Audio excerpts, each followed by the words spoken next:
What do you regard as your most prestigious win, winning the British Superbike title back in 2000, or third in the World Superbike Championship this season? That's a good question, actually. I'd probably say winning the British Championship, just because you enter a race, you enter a championship, and you want to, the end result is you want to win. You want to be the best rider in the championship overall. So, for me, in 2000, it was the fairy tale season. Everything just went perfect, and even at the end with Chris breaking down, not that that went perfect, but you couldn't have scripted it, and certainly at that point I didn't even think I could win the championship. So for me to win the championship in 2000 was better than finishing third, but finishing third was harder than winning the British Championship. But unfortunately people don't realise that. People still say, you know, oh, next year, no excuses, you've got to have a good, you know, and people don't realise how hard I was trying this year and how well I was riding. But that's the difference between World Championship and British Championship. Tell us about the new 999. What did you think when you first saw it? And secondly, of course, when you first got on it, it wasn't the most comfortable bike you sat on, was it? No, the first time I saw it was about July time, when I went to the factory, and I was so impressed the first time I saw it. I really liked it, and I'm sat here now and I've not got my Ducati hat on. I know a lot of people didn't like it when they first saw it, and a lot of people still don't like it, but I did.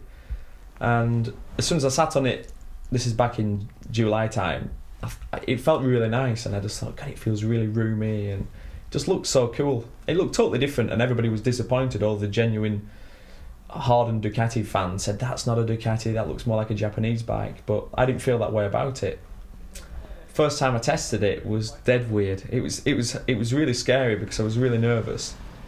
And I was at Mugello, which is a track I've not been to for 7 years, so you set off down the pit lane, and the bike just felt completely different. It felt nothing at all like the bike I ride now, the bike I rode this season.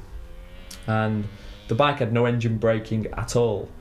It felt really, really nervous, and the tyres were brand new, Michelin tyres instead of Dunlop tyres. And I did about 4 laps and came back into the pits and just said, it just feels like nothing like, I don't know why, but it feels terrible. It feels nothing like the bike I ride.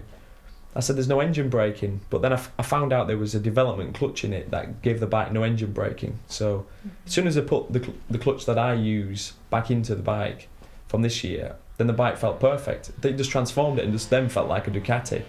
And then I spent the next 2 days changing lots of things, and so you sort of make friends with the bike, because you don't just go out and say I'm the boss, watch, you know, and be really aggressive with it, because if you do, you learn the hard way, and it, you know, they'll spit you over the handlebars. So I took my time and went faster, faster, faster, faster, and by the end I was on real good lap times and felt like I was one step ahead of the bike.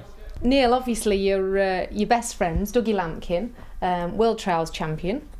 There's Steve Hislop, British Superbike champion, and you're rolling third in World Superbikes. Have they been ribbing you a bit about that? Well, they haven't done yet, but I know they're going to. Also, another friend of ours is David Knight, who's the British Enduro champion, and I think he finished second in the world, and he's Manx, so he goes out with us as well. So I feel like a bit of a failure, to be honest. Don't know what I'm going to do about it, but luckily I'm better than Steve Hislop at motocross, so I'm always saying let's go motocrossing, because I can beat him at that. So it's quite good fun. Well, Neil, thanks for talking to us. Good luck for 2003. We'll be keeping a close eye on you. Thank you very much. Thanks. Cheers.